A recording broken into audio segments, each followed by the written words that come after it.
Hindi, baga sabihin ko na kung yung sila, hindi sila.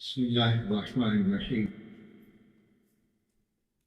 الحمد لله نحمده ونستعينه ونستغفره ونؤمن به ونتوكل عليه ونعوذ بالله من شرور أنفسنا ومن سيئات أعمالنا من يهده الله فلا مضل له ومن يضلله فلا هادي له ونشهد أن لا إله إلا الله وحده لا شريك له ونشهد أن سيدنا ومولانا محمدا عبده ورسوله صلى الله تعالى عليه وعلى آله وأصحابه وبارك وسلم تسليما كثيرا أما بعد فأعوذ بالله من الشيطان الرجيم بسم الله الرحمن الرحيم ولتكن منكم أمة يدعون إلى الخير ويأمرون بالمعروف وينهون عن المنكر وأولئك هم المفلحون صدق الله العظيم اللهم صل على سيدنا محمد وآله وأصحابه وبارك وسلم اللہ تعالیٰ کا شکر ادا کرتے ہیں کہ اس سنجیدہ اور مقصد مجلس میں اللہ کی سماعت حاصل ہوئی. شکریہ ادا کرتے ہیں ذمہ داران کمیٹی کا اور مبارکباد بھی پیش کرتے ہیں خاص طور سے اس وجہ سے کہ سیرت النبی کمیٹی سیرت النبی صلی اللہ علیہ وسلم سیرت کا عنوان یا سیرت کا مہینہ جو چل رہا ہے اس میں ایک خاص موضوع متعین کر دیا گیا گفتگو کے لیے اور یہ ہمارے دینی جلسوں کی اس زمانے میں ضرورت ہے کہ نقطے متعین کر کے بات کی جائے تاکہ صحیح طور سے پیغام پہنچ سکے. میں محروم رہا حضرت مولانا مفتی بغاوت حسین صاحب دامت برکاتہم کا بیان سننے سے. راستے میں یہ خیال آ بھی رہا تھا کہ کسی سے رابطہ کر کے آن لائن بیان سننا شروع کروں لیکن کچھ سستی رہی کچھ کاموں میں لگا یہاں راستے میں تو یہ کام نہیں ہو سکا. اور مولانا بغاوت صاحب جس درجے کے جس درجے کی شخصیت تھی تو میرا خیال ہے کہ انہوں نے میرے کہنے کے لیے کچھ چھوڑا نہیں ہوگا. ہم ایک مرتبہ ایک بڑے پروگرام میں تھے ترکی میں تو عربی کا ایک مقولہ ہے کم ترکل اول للآخر. پہلے لوگوں نے بعد والوں کے لیے بہت سے کام چھوڑ رکھے ہیں یعنی امت میں آنے والے طبقے کو بھی کام کرنے کی ضرورت ہر دور میں رہے گی یہ مضمون ہے لیکن اس کو تھوڑا بدل کر ایک صاحب نے پڑھا ما ترکل اول للآخر. پہلے والوں نے بعد والوں کے لیے کچھ نہیں چھوڑا. بہرحال حکم کی تعمیل ہے اور ہمارے مخدوم محترم ڈاکٹر صاحب مدظلہ اللہ ان کو عافیت کے ساتھ رکھے ان کے بیان کا بہت تھوڑا سا حصہ میں سن سکا. ڈاکٹر صاحب جو ہیں بہت بڑے آدمی ہیں اور ان کا جو بیان ہے وہ ان کے تجربات کا عکاس ہوتا ہے مگر بڑے آدمیوں کی سمجھ فہم بھی بہت بڑی ہوتی ہے. وہ بات کہتے تھے اور علماء کا حوالہ دیتے تھے کہ علماء بتائیں گے جبکہ خود ہی بتا رہے ہوتے. ماشاءاللہ یہ دینی فہم کی بات بھی ہے اور اللہ تعالیٰ کی دی ہوئی ضمانت کی بھی. اللہ تعالیٰ اس پروگرام کو نافع بنائے. امر بالمعروف اور نہی عن المنکر ہمارے دینی معاشرے کا ایک جانا پہچانا لفظ ہے. یعنی یہ دونوں الفاظ دین سے تعلق رکھنے والے لوگ عام طور پر جانتے ہیں. یہ الگ بات ہے کہ ان کا استعمال ان کے پورے معنی میں نہیں کرتے، لیکن کرتے ہیں، بہرحال جانتے ہیں ان الفاظ. ہم نے جو کچھ پڑھا ہے، اور ایک ایسا آدمی جو بچپن سے مدرسوں میں ہو اور مولوی بھی ہو اور 37 برس سے پڑھانے کا کام بھی کر رہا ہوں، اگر یہ کہہ رہا ہے کہ پڑھا ہے تو اس کا مطلب یہ ہے کہ اس سلسلے میں توازوں کے بغیر قرآن و حدیث میں جو ضروری چیزیں ہیں وہ سب سامنے ہیں. ان کو سامنے رکھ کر یہ عرض کرنا ہے کہ مسلمانوں کا جو معاشرہ ہوتا ہے، جس کو اسلامی معاشرہ ہونا چاہیے، اس اسلامی معاشرے کی جو ہیئت ترکیبی ہے، جو اس کی شکل ہے، اس کی ریڑھ کی ہڈی ہے امر بالمعروف اور نہی عن المنکر. اگر آپ اس آیت کو پڑھیں، یہ آیت اس موضوع پر جب بھی گفتگو ہوگی تو پڑھی جائے گی. وَلْتَكُن مِّنكُمْ أُمَّةٌ يَدْعُونَ إِلَى الْخَيْرِ، چاہیے کہ تم میں سے ایک امت ہو، ایک جماعت ہو جو خیر کی طرف بلائیں اور اچھائی کا حکم کریں، برائی سے روکیں، اور یہی لوگ کامیاب ہیں. یہ آیت قرآن کریم میں جہاں آئی ہے اس سے تھوڑا پہلے جائیں تو ایک مضمون ہے، یا ایھا الذین آمنوا اتقوا اللہ حق تقاتہ ولا تموتن الا وانتم مسلمون واعتصموا بحبل اللہ جميعا ولا تفرقوا. دو بات. پہلی بات ہے اللہ سے ڈرو جیسا اللہ سے ڈرنے کا حق ہے. اس تفصیل میں نہیں جانا کہ حق کیسے ادا ہوگا، اس کا حل کیا ہے، لیکن اللہ کا ڈر یعنی تقویٰ، وہ ڈر جو انسان کو تنہائی میں بھی گناہ سے روکنے میں کامیاب ہوتا ہے اور ہر جگہ انسان کے سامنے اللہ تعالیٰ کے حکم کو لے آتا ہے، جس کی وجہ سے وہ غلطی کرنے سے رکتا ہے. وہ تقویٰ، یہ پہلا معاملہ ہے. گویا کہ انفرادی اصلاح، فرد کی اپنی ذاتی اصلاح، کہ مسلم معاشرے کی پہلی بنیاد ہے آدمی متقی بن جائے، یعنی اپنے آپ اللہ سے ڈرنے والا بن جائے. دوسری بنیاد فرمائی وَاعْتَصِمُوا بِحَبْلِ اللَّهِ جَمِيعًا، اجتماعیت اور اتحاد. اللہ کی رسی کو اکٹھے ہو کر مضبوطی سے پکڑ لو، یعنی اللہ کی رسی تمہارے ہاتھ سے چھوٹنے نہ پائے. شیخ الاسلام علامہ شبیر احمد عثمانی رحمۃ اللہ علیہ لکھا ہے کہ اللہ کی رسی ٹوٹ تو سکتی نہیں، چھوٹ ہی سکتی ہے، تو تم چھوٹنے نہ دو. تم یہ کوشش کرو کہ اللہ کی رسی پر تمہارا ہاتھ مضبوطی سے جمع رہے.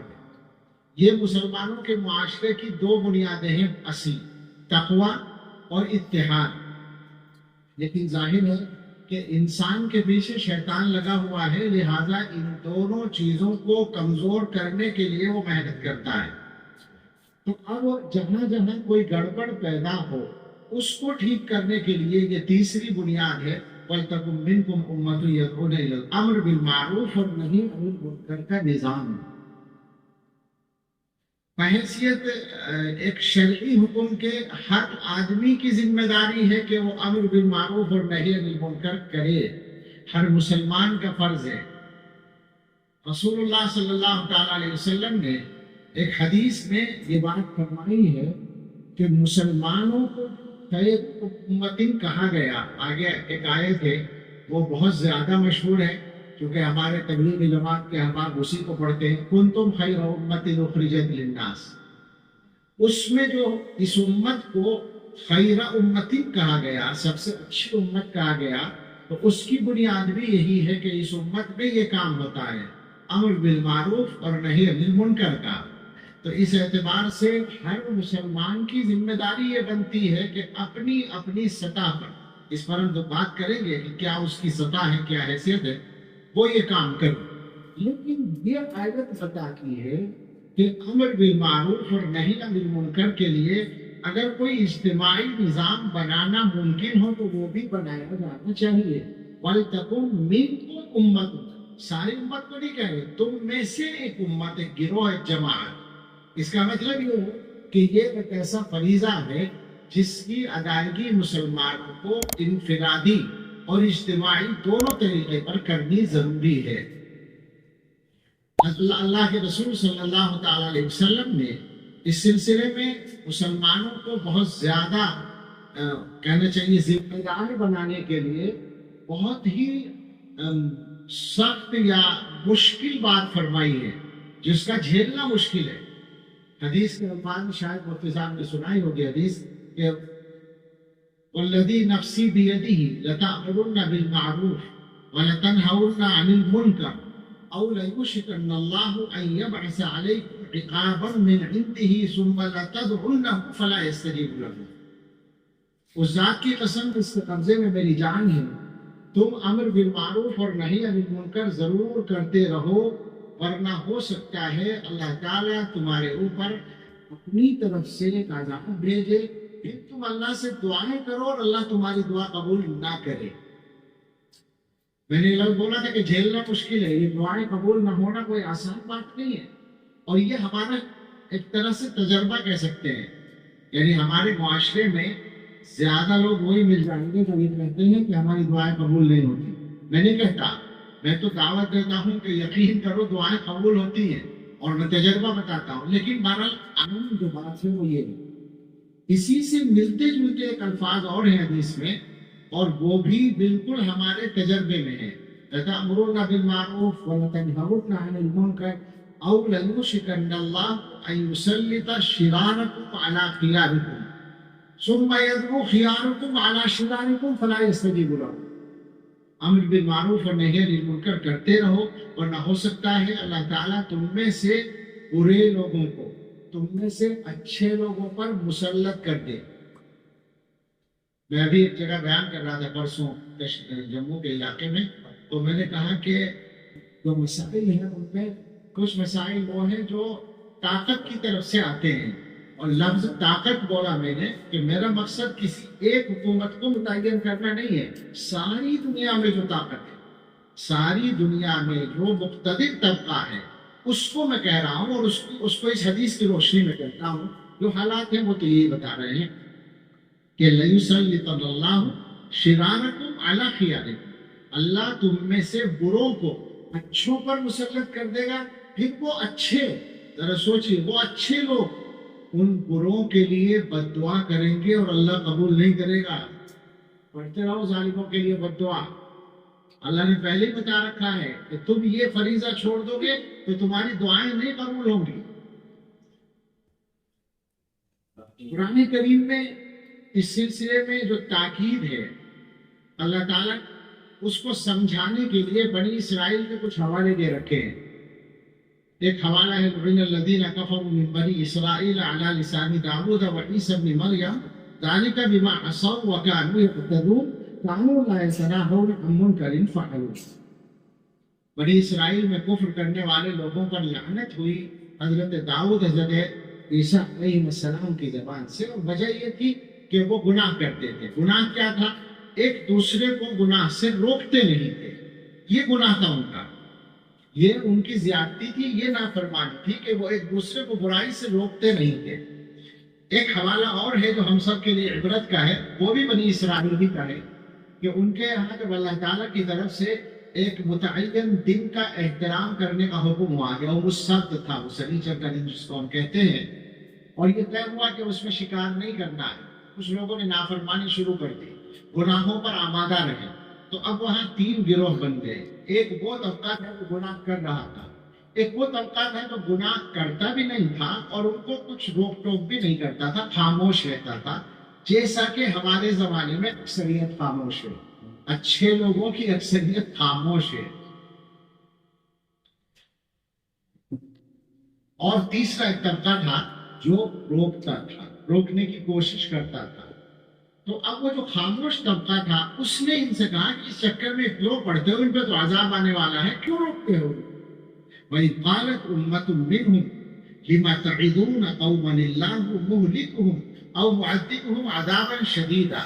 جب انہی میں سے ایک گروہ نے کہا کہ ایسے لوگوں کو کیوں نصیحت کرتے ہو جن کو اللہ تعالیٰ ہلاک کرنے والا ہے یا سخت عذاب دینے والا ہے، ان کا جو جواب قرآن نے نقل کیا ہے واقعہ یہ ہے کہ وہ پیغمبروں کے اصحابی کا جواب ہو سکتا ہے. اصحابی تو ہوں گے وہ نبی کے زمانے کی بات ہے.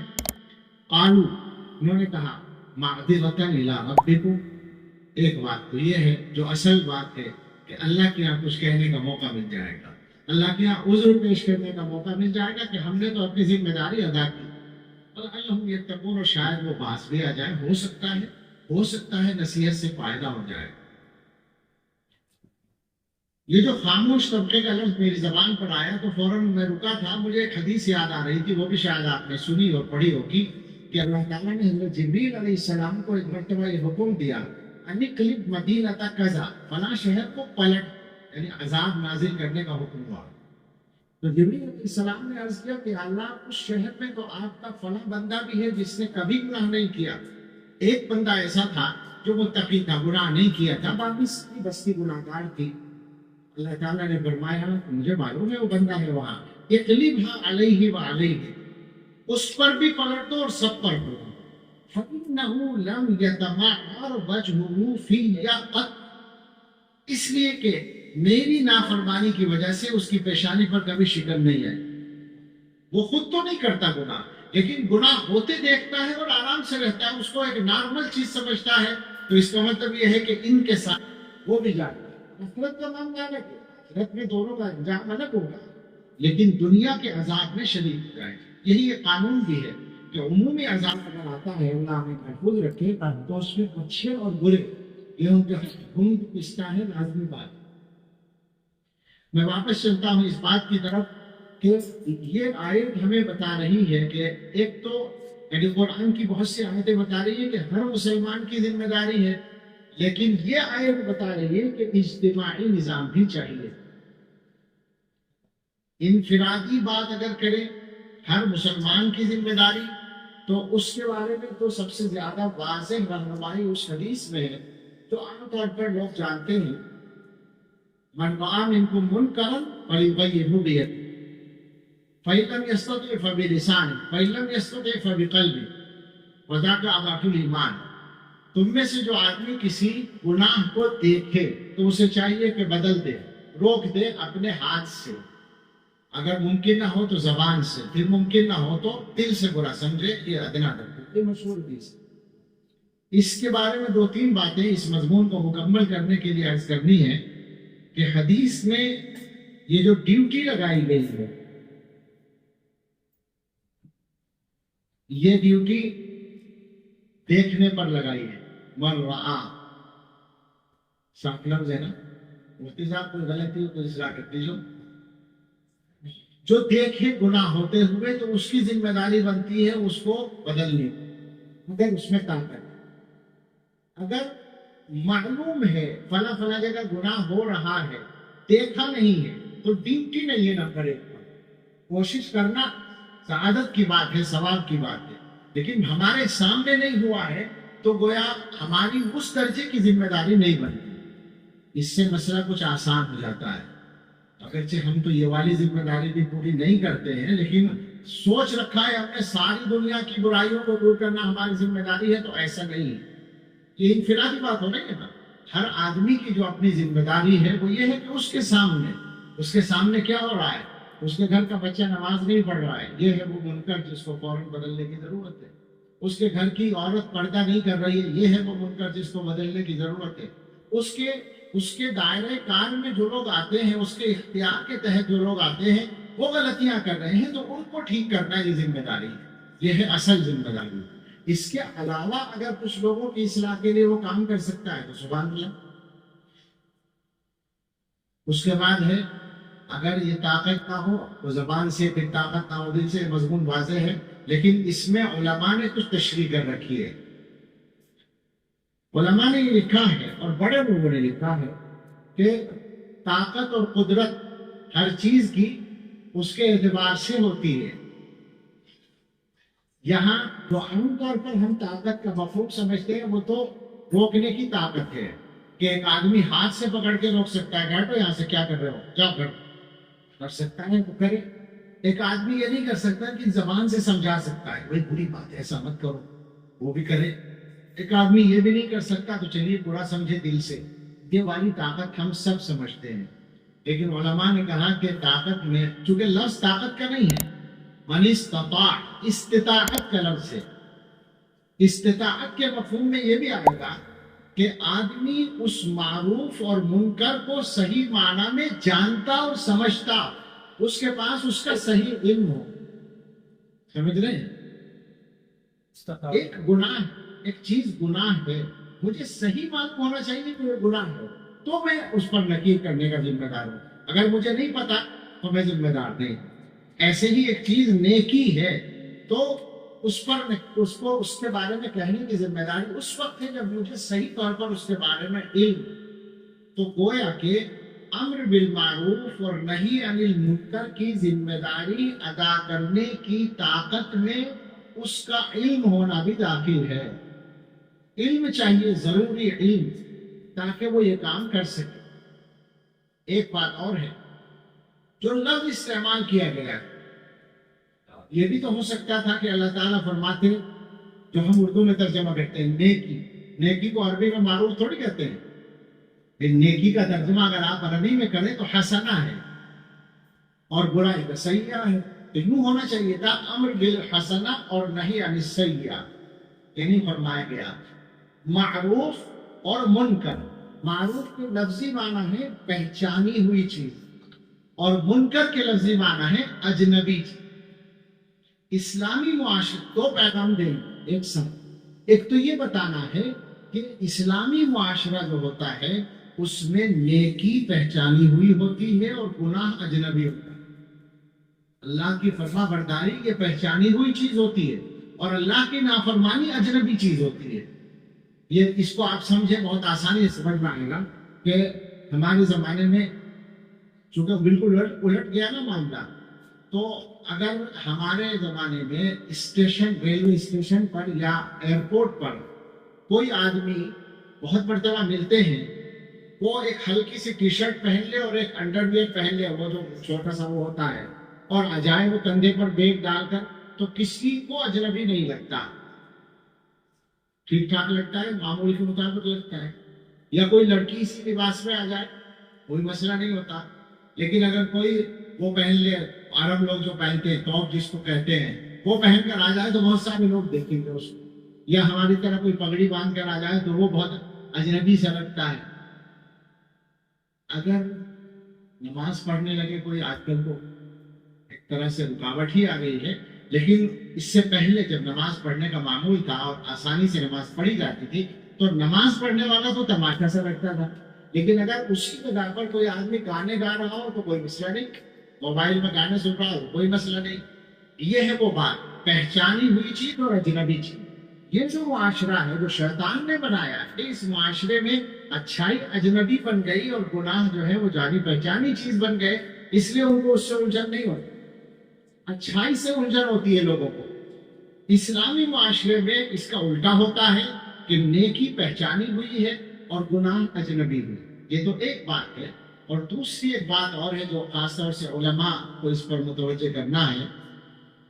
یہ مضمون عام طور پر بیان نہیں ہو پاتا کہ معروف یعنی وہ اچھا عمل جس کا اچھا ہونا عام طور پر معلوم ہو.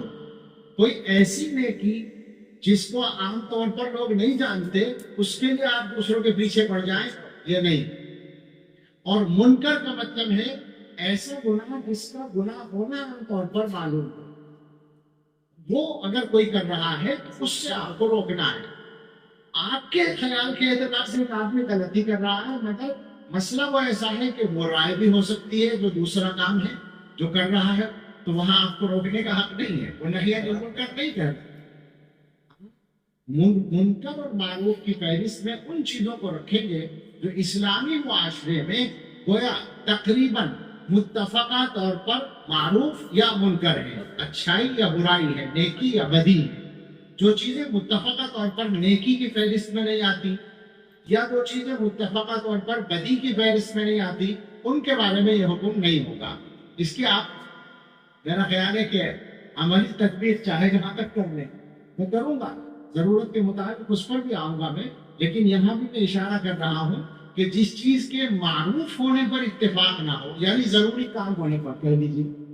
ایک چیز جہاں یہ بھی ہے، یہ لفظ آ گیا زبان پر تو یہ عرض کرنا ضروری ہے کہ علماء نے لکھا ہے کہ ہر عمل کے سلسلے میں اس کی جو شرعی حیثیت ہے اس کے مطابق امر بالمعروف اور نہی عن المنکر کا حکم ہوگا. یعنی مثلا فرض یا واجب چھوڑ رہا ہے کوئی تو اس کو روکنا فرض، اس کو کہنا فرض یا واجب کے درجے میں ہوگا. ایک آدمی مستحب کام کو چھوڑ رہا ہے تو اس کو کہنے کی کہنا ضروری نہیں آپ کے لیے، مستحب ہی کہہ سکتے ہیں. یعنی اس کے لیے کہنا مستحب ہوگا، ضروری نہیں ہوگا. ایک آدمی نفلیں نہیں پڑھ رہا ہے، آپ اس کے پیچھے پڑ جائیں گے نفلیں کیوں نہیں پڑھی، یہ حق آپ کو نہیں ہے. ہم یہ الگ بات ہے کہ آپ کسی بچے کے مربی ہیں اور اس کو عادت ڈالنے کے لیے کہیں تو ٹھیک ہے، لیکن عام آدمی کو آپ یہ ٹوکے کے ساتھ تم نے 2 سنتوں کے بعد 2 نفلیں نہیں پڑھی ہے، یہ آپ کو حق نہیں ہوگا. یہ ہر شرعی حکم کو اس کے درجے پر رکھنا ہوگا. بس منتر کرنا ہے، پانی نہیں پینا. یہ میں نے اس لیے کہہ دیا کبھی کوئی فتویٰ لگائے کہ صاحب بیٹھ کر نہیں پیا اور 3 سانس میں نہیں پیا. صحیح بتا رہا ہوں، شوگر کے مریض ہیں تو وہ ترک کرتا تھا، پانی پیا نہیں ہم نے. مولوی کے پاس سب چیزیں لی، وہ ایسے نہیں کہا گیا.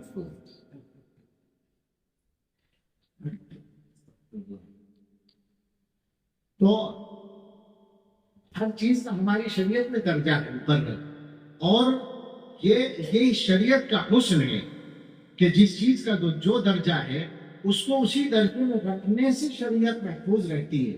یہ درمیان میں اس کی مناسبت سے بات آ گئی تو میں عرض کرتا ہوں، ہم نے اپنے بڑوں سے سنا ہے اور پڑھا ہے، زیادہ پڑھے ہوئے نہیں ہے لیکن تھوڑا بہت پڑھا ہے اور کچھ سمجھا ہے. اس کی توفیق اللہ نے خوب دی ہے بڑوں سے. آج کل ماحول کے بن گیا کہ بڑوں کی تو چھٹی کر دی لوگوں نے، اپنے آپ ہی بڑے ہو گئے ہیں، اب جو ہماری عقل میں آئے وہی سب ٹھیک ہے. تو یہ فتنہ ہے. صحیح بات یہ ہے کہ دین جو ہمارا ہے وہ پرانا ہے، مگر وہ ہمارے اوپر نازل نہیں ہوا تھا، 1400 سال پہلے نازل ہوا تھا. تو بیچ کی ساری کڑیوں کو جوڑ کر ہی ہم تک دین صحیح پہنچ سکتا ہے، اس کے علاوہ کوئی راستہ نہیں. تو ہم نے جو پڑھا اور سنا ہے اس کا خلاصہ میں عرض کرتا ہوں کہ ہمارے دین میں بہت سارے احکام ہیں جن کے درجے مقرر ہیں.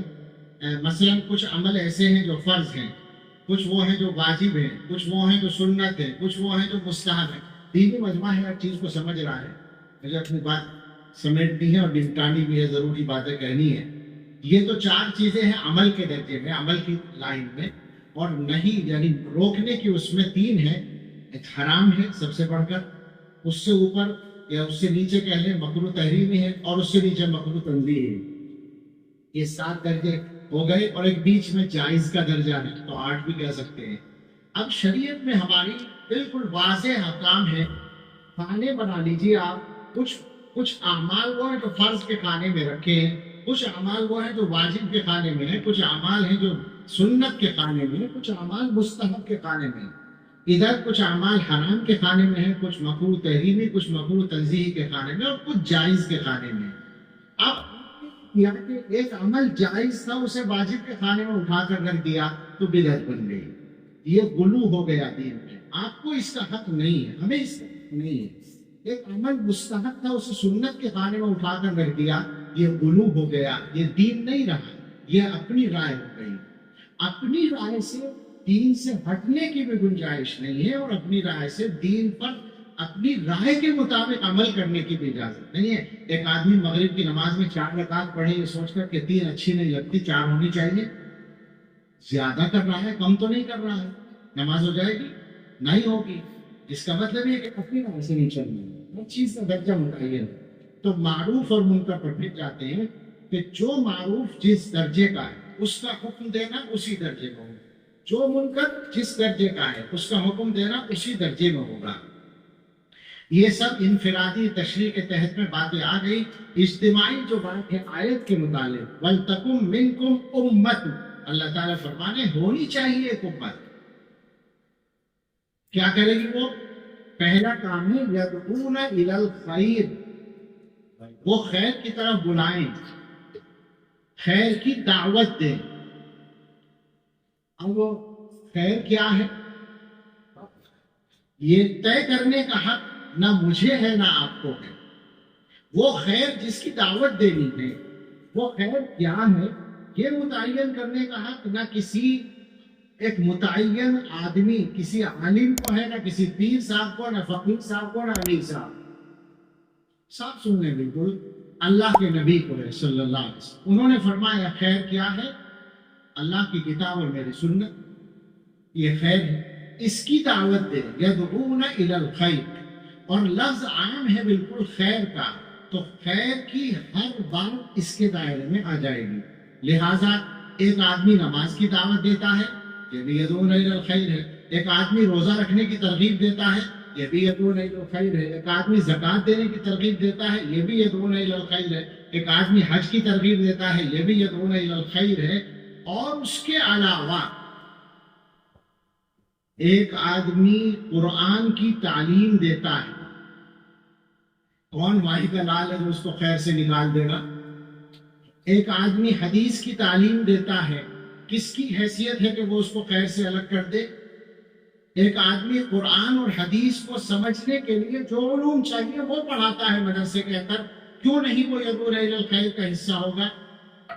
اور اگر ایسے نہ مانے کوئی تو سنیے، قرآن کہتا ہے، یہ بھی ایک اسی آیت، اسی مضمون کا تکملہ ہے، یہ جو اجتماعی نظام کی بات ہے، فَلَوْلَا نَفَرَ مِن كُلِّ فِرْقَةٍ مِّنْهُمْ طَائِفَةٌ لِيَتَفَقَّهُوا فِي الدِّينِ وَلِيُنذِرُوا قَوْمَهُمْ إِذَا رَجَعُوا إِلَيْهِمْ لَعَلَّهُمْ يَحْذَرُونَ۔ کیوں ایسا نہیں ہو رہا ہے؟ کیوں نہیں ایسا ہوتا؟ ہونا چاہیے کہ ہر بڑے گروہ میں سے چھوٹا گروہ، ہر بڑے قبیلے میں سے ایک چھوٹی جماعت، کچھ لوگ الگ ہو جائیں، پوچھ کر جائیں۔ پوچھ کرنے کا مطلب نفر کا لفظ ہے، آج کل نفر کا لفظ بہت استعمال ہوتا ہے، کس کے لیے ہے وہ نفر؟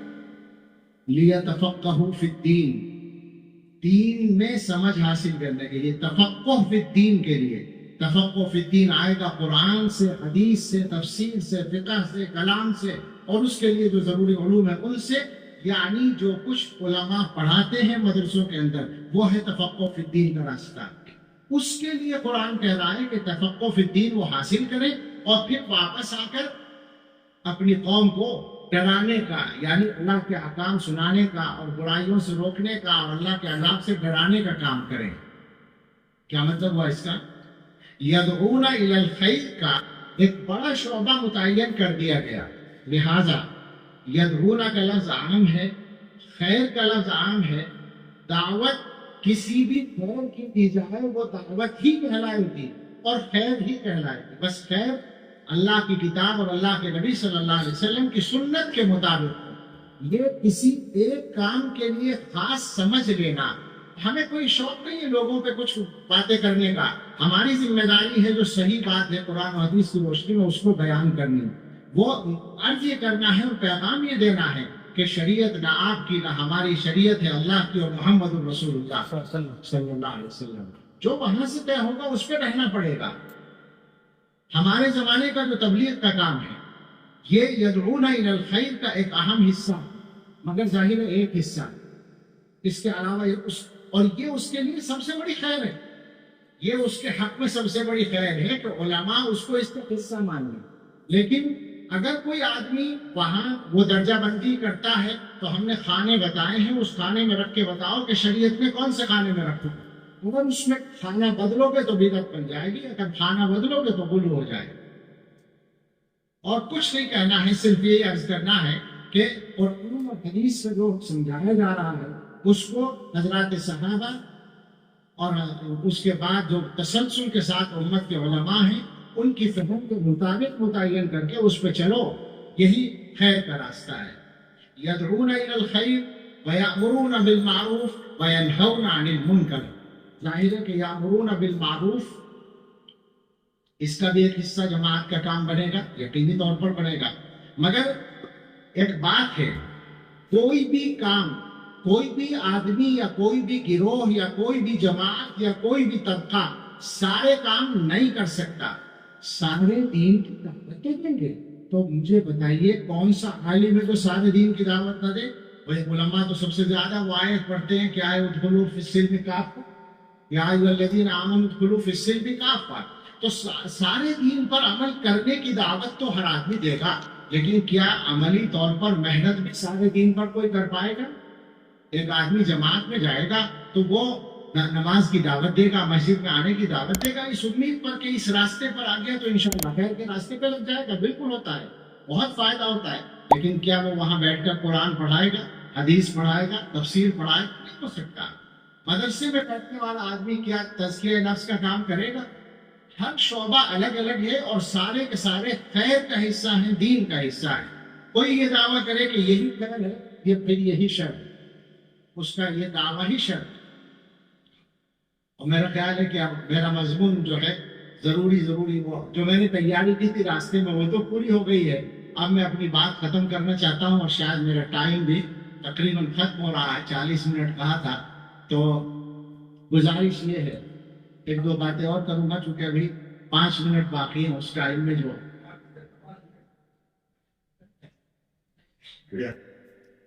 یہ امر بالمعروف اور نہی عن المنکر کا جو مضمون ہے، عملی طور پر اس کے بارے میں ایک دو باتیں اور کر لی جائیں، کیونکہ اصل مقصد تو عمل ہے. اصل یہ نہیں ہے کہ بس نظریات پر بات کر لی جائے، نظریاتی بات کر لی جائے. ہم نے جو کچھ کہا ہے وہ قرآن و حدیث کی روشنی میں اصول ہے، لیکن اب اپنے گھروں میں، اپنے اداروں میں، اپنے معاشرے میں ہم اس کو نافذ بھی تو کریں. اگر گھر سے بات شروع کریں تو اللہ تعالیٰ نے ہر مسلمان کی ڈیوٹی لگائی ہے اپنے آپ کو اور گھر والوں کو جہنم سے بچانا. یہ ڈیوٹی نمبر 1 پر ہے، باقی ساری ڈیوٹیاں نمبر 2 پر ہیں. بے شک اپنے گھر والوں کی دنیاوی ضرورتیں پوری کرنا یہ بھی ایک آدمی کی ڈیوٹی ہے، مگر ظاہر ہے کہ دنیا کی ضرورتیں چھوٹی ضرورت ہیں، جہنم سے بچنا یہ بڑی ضرورت ہے. یہ ڈیوٹی بھی ہر گھر کے ذمہ دار کی ہے، اسے پورا کرنا ہوگا اور اپنی بساط کے مطابق کرنا ہوگا. اس وقت جو حالات ہیں، اب میں ذرا کچھ ایسی چیزوں کی طرف آتا ہوں جو منکر کے ہی دائرے میں ہیں، مگر مسلم معاشرے میں اب ان کے لیے منکر کا لفظ بولنا مشکل ہے. مسلمانوں کا ایک حال تو یہ تھا کہ حضرت شیخ الاسلام حضرت مدنی رحمۃ اللہ علیہ اور اس طرح کے جتنے بھی اکابر ہیں، سب کا حال یہ تھا، اسٹیشن پر گاڑی رکتی ہے اور پلیٹ فارم پر اتر کے جماعت سے نماز شروع کر دیتے ہیں. حضرت کے تو قصے خیر بہت ہیں اور ان کی کرامتیں بھی بہت بڑی بڑی ہیں. یہ قصہ جو میرے ذہن میں آئی نجیب آباد کے اسٹیشن کا، وہاں کرامت بھی ظاہر ہوئی کہ گاڑی نے سیٹی دے دی، کچھ لوگ نیت توڑ کے گاڑی میں چلے گئے، حضرت نماز پڑھتے رہے، جب پوری کر کے آ کر بیٹھے تو گاڑی چلی. تو لیکن یہ نہیں صرف کہنا اصل کرامت تو نہیں ہے، کہنا یہ ہے کہ یہ جو استقامت ہے کہ ہر جگہ نماز اپنے وقت پر پڑھنی ہے. ایک عالم تھے جو بہت مشہور بھی نہیں ہے، مولانا حفظ الکبیر صاحب رحمۃ اللہ علیہ، جلال آباد کے مدرسے کے مبلغ تھے. ان کے بیٹے تھے ابھی جو ان کا انتقال ہوا، مفتی قاسم صاحب. نماز کا وقت آ گیا، بس میں سفر کر رہے تھے، بس والے سے کہا کہ 5 منٹ رک جاؤ، کہیں رکی تھی بس کہ میں نمازی سے نماز پڑھ لوں. اسے کہا نہیں بس تو نہیں رکے گی. تو انہوں نے کہا ٹھیک ہے میں اپنا سامان اتار لیتا ہوں. سامان لے کے اتر گئے، نماز پڑھنے لگے. بس چلی اور تھوڑا رکے، کوئی گڑبڑ ہو گئی. کرامت تھی وہ بھی ان کی. آیا وہ بیچارہ بلانے کے لیے کہ بھائی چلو بھائی صاحب، وہ جا کر بیٹھے تو چل پڑی. جو آدمی نماز کا اتنا پابند ہوگا اس کے لیے یہ کرامتیں آسانی سے صادر ہوں. لیکن کیا آج کا مسلمان نماز کے بارے میں کوئی بھی اہمیت رکھتا ہے؟ ہمارے زمانے میں کسی مسلمان کے بارے میں اگر تعریف کرنی ہو تو یہ بات کہی جائے گی کہ نماز کا بھی بہت پابند.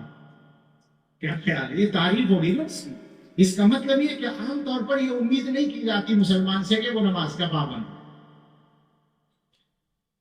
اندازہ یہ ہے کہ 80-90%، 80-85% مسلمان بالکل نماز نہیں پڑھتے. 10-15% پڑھتے ہیں، ان میں پابند 5-4% ہے، اس سے زیادہ نہیں. یہ سچائی ہے. بالکل یہ وہ کام ہے جو معروف میں سر فہرست ہے، نمبر 1 پر ہے. اب ہم بھی یہ سمجھ لیا کہ بیچاری تبلیغی جماعت کی ذمہ داری ہے. ہمارے گھروں میں جا جا کے ہمارے اندر کے لوگوں کو کیسے کریں گے جماعت والے؟ اور تبلیغی جماعت انسانوں کی جماعت ہے، کوئی فرشتے تو ہے نہیں کہ اللہ کی طرف سے مقرر اور ڈنڈا چلائیں اور سب ٹھیک ہو جائے. جتنی ہمت و بساط ہے وہ کرتے ہیں، لیکن ایک چھوٹا سا کام ہوتا ہے، 1% آدمی اس سے مشکل سے بن پاتا ہے.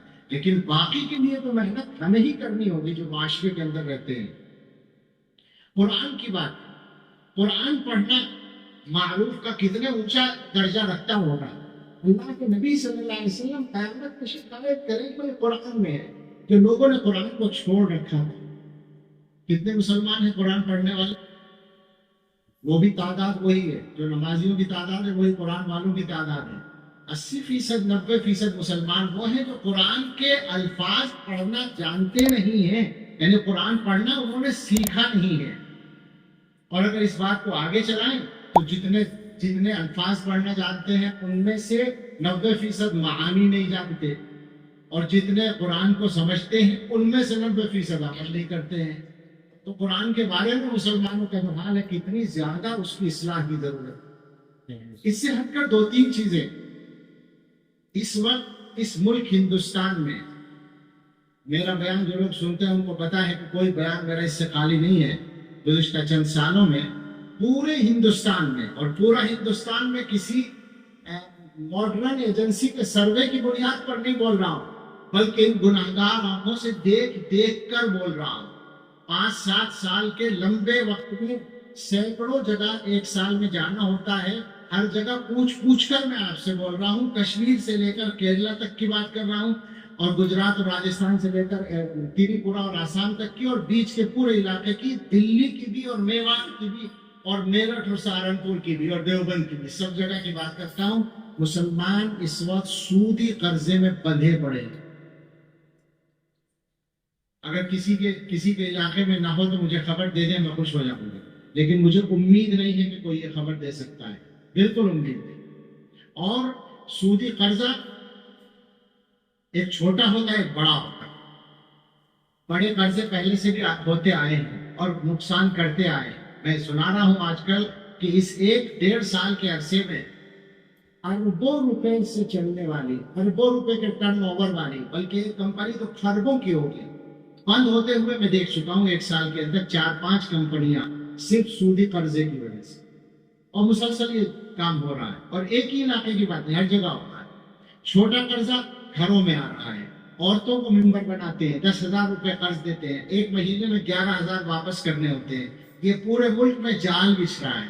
غریب آدمی وہ قرضہ لیتا ہے، اور جب وہ ادا نہیں ہوتا تو آگے کیا ہوتا ہے وہ کہنے کی ہمت نہیں ہے، مگر آپ سمجھتے ہوں گے. بدترین صورتحال. نشے کی طرف آئیں تو آبادی کے تناسب سے، جو یہ میرا مشاہدہ نہیں ہے، یہ سنی ہوئی بات ہے، لیکن غالباً صحیح ہے کہ آبادی کے تناسب میں مسلمانوں میں نشہ غیروں سے زیادہ ہے. اس وقت اتنا عام ہے نشہ کہ پہلے تو ہم یہ دیکھتے تھے کہ جو لڑکے رات کو آوارہ گردی کرتے ہیں ان میں سے کچھ نشے کے عادی ہو جاتے ہیں. یونیورسٹیوں میں اور کالجوں میں اور اسکولوں میں پڑھنے والے لڑکے اور لڑکیاں، اور جناب عالی اب مفتی صاحب اسکولوں اور کالجوں کا مسئلہ نہیں، مدرسوں میں پڑھنے والے، مکتبوں میں پڑھنے والے. میرے پاس مکتب کی رپورٹ ہے کہ 6 سال کے بچے کو، آپ غور کیجئے گا ظلم کی انتہا، 6 سال کے بچے کی تلاشی لی گئی تو اس میں کیا کوئی اور نشہ تھا، اس کے پاؤچ چھوٹے چھوٹے نکلے، وہ خود بھی لے رہا تھا اور سپلائی بھی کر رہا تھا. 6 سال کے بچے کو تباہ کیا. پلان کے ساتھ ہو رہا ہے کام. شیطان کے کارندے پوری طرح مستعد ہیں اور ہم سست ہیں، سو رہے ہیں. ہم سمجھ گئے کہ بس ہم اپنی نمازیں پڑھ لیتے ہیں یا 2-4 تقریریں کر لیتے ہیں تو ہماری ذمہ داری پوری ہو جاتی ہے. معاشرہ بالکل تباہی کے دہانے پر کھڑا ہے. اس کا حل کیا ہے؟ مسلمان جن حالات کا شکار ہے، میری بات سچی بات یہ ہے، میں تو اب ڈرنے لگا ہوں کہ کوئی لوگ مجھے برا نہ کہنا شروع کرتے ہیں کہ یہ ہمیشہ مسلمانوں کو برا کہتا ہے. مگر میں کیا کروں، مسلمانوں کے فائدے کی یہی اب صورت ہے کہ تعریف نہ کر کے حقیقت بتائی جائے. ظاہر ہے مسلمان بحیثیت مسلمانوں میں کہ دنیا میں سب سے اچھا، اس میں کوئی شک نہیں، لیکن بحیثیت مسلمان ہونے ہی کے اس وقت اپنی تاریخ میں سب سے خراب ہے. یہ بھی سچائی. جو حالات ہیں ہمارے تو بدلنے کی ضرورت ہے. بدلنے کے لیے کوئی ایک جماعت کافی نہیں ہے، کوئی ایک تنظیم کافی نہیں ہے. ہر جگہ کے لوگوں کے اندر وہ بیداری ہو، وہ ایمانی طاقت ہو، وہ ایمانی ایک جذبہ اور داعیہ ہو جو اچھائی کو پھیلانے کا کام کرے، برائی کو روکنے کا، برائی کو محدود کرنے کا، ہٹانے کا کام کرے. اس کی ضرورت ہے. گھروں کے اندر یہ مزاج ہو. ایک بات اور آ گئی ذہن میں، بار بار یہ ہم کہتے ہیں، قرآن کہتا ہے معروف اچھائی کا حکم کرو، اچھائی کے لیے کہو، برائی سے روکو. بہت مرتبہ ایسا ہوتا ہے کہ ایک آدمی چاہتا ہے یہ کام کرنا، مگر اگلے آدمی سے امید نہیں ہے کہ وہ سن پائے گا. تو ہمیں یہ حوصلہ بھی اپنے اندر پیدا کرنا چاہیے کہ ہم حق بات سن سکیں. علماء کہتے ہیں کہ حق بات بولنا مشکل کام ہے مگر حق سننا زیادہ مشکل کام ہے. میری غلطی کو اگر کوئی بتائے، شرط یہ ہے کہ بتانے والا اخلاص سے بتائے، میری بے عزتی نہ کرے، مجھے شرمندہ نہ کرے. یہ ضروری ہے امر بالمعروف اور نہی عن المنکر میں کہ کسی کو بے عزت نہیں کرنا ہے، اس کو شرمندہ نہیں کرنا ہے. اگر کوئی آدمی اصول کے مطابق چپکے سے مجھے خیرخواہی کے ساتھ کہتا ہے کہ آپ سے یہ غلطی ہو رہی ہے، اس کو چھوڑ دو، تو مجھے قبول کرنا چاہیے، برا نہیں ماننا چاہیے. کبھی تو امر بالمعروف اور نہی عن المنکر ہوگا. ورنہ ہم لوگوں کا جو عام مزاج ہے، میں سچ کہتا ہوں، اس میں 99.99% لوگ مبتلا ہیں کہ ہمیں اپنے خلاف سننے کی عادت نہیں ہے. میں تو یہ دیکھتا ہوں کہ اپنے خلاف اچھے لوگ سننے کے لیے تیار نہیں ہیں. وہ سمجھتے ہیں کہ ہماری توہین کر دی گئی ہے. اگر طریقے سے کہا جائے تب تو سن لینا چاہیے. مگر ہم اپنی غلطی اس وقت یہ بھی غلطی ہے، گفتگو ہو رہی ہے، آپ یہ تفصیل بعد میں کریں، نکلتے وقت دینے سب.